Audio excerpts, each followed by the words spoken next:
So as you may have heard, Fuerteventura has remained in level 3.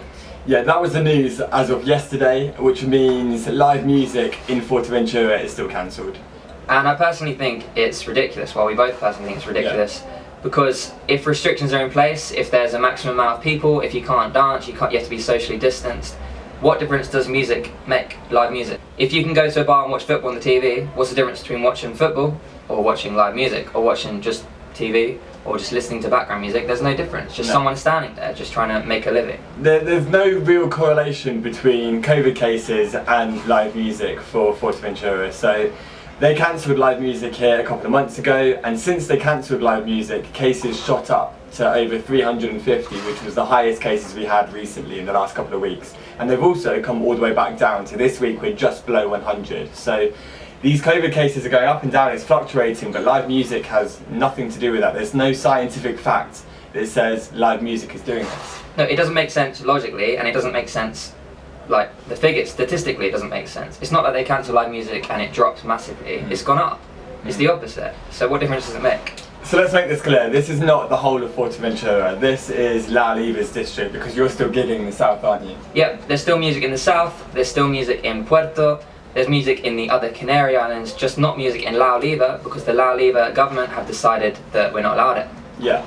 The situation in Tenerife actually is that their clubs are open all night long, they're allowed live music, and they were in level 4, they were the level higher than us until yesterday, and they just dropped down to level 3. So places where there's more cases, where they're in a higher level, are still allowed music, and we're not just in the local area. In Corralejo, in Lajares, we're not allowed live music in the Oliva district. It's not just the musicians themselves, the bar owners, it's not just these people that are suffering. People that I've seen on holiday, like you guys that I've seen around in the street this week, they're saying to me, it's boring without live music. Fuerteventura is not the same without live music, so their holidays are being ruined as well.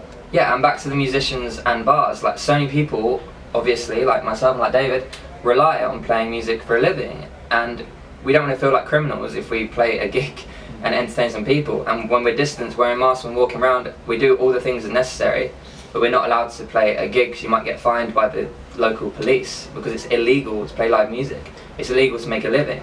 It's illegal for these bar owners to put live music in their bars because they want people to come and have a good time, because they're known for music, and it's literally illegal. It's absurd. And for me, let's be honest, it's been a difficult couple of years. The last year and a half have been difficult. The virus is obviously a very bad thing, but we've come out the other side of it now, where we've done everything that's humanly possible against this virus. We have a vaccine, everybody that wants to be vaccinated has been vaccinated. We can't do any more against this virus, so it's time that life got back to normal. We're not asking for anything crazy, we just want to be able to make a living, be able to work. And it's not as if this work is dangerous, it's not as if it's throwing like a giant party where thousands of people are going, even though football stadiums are open. But you know, we still can't have live music in a little bar. But it's not like we're trying to suggest doing something crazy. We're trying to suggest, with the capacity, whatever the rule is, like 70% or whatever. What is it, 70%? 75%. 75% indoors or whatever it is. Like, we're not suggesting to break that. We're just suggesting to let people work, let people have live music. The same about the markets cancelled. Let people do their thing and just stop destroying the culture and stop destroying people's work. So how do we fix this? Well, in Corralejo there's a petition going around at the moment. Harry and I have both signed it, and we're asking for your help. We need you to sign this petition.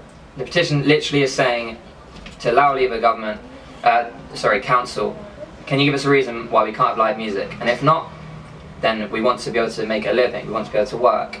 And you don't have to be involved in Corralejo, you don't have to be based here. You just have to sign the petition and let them know that you're behind us, and let them know that you don't agree with this madness. If 1,000 people see this and they will sign it, that'll make a massive difference, because there's about 400 signatures right now.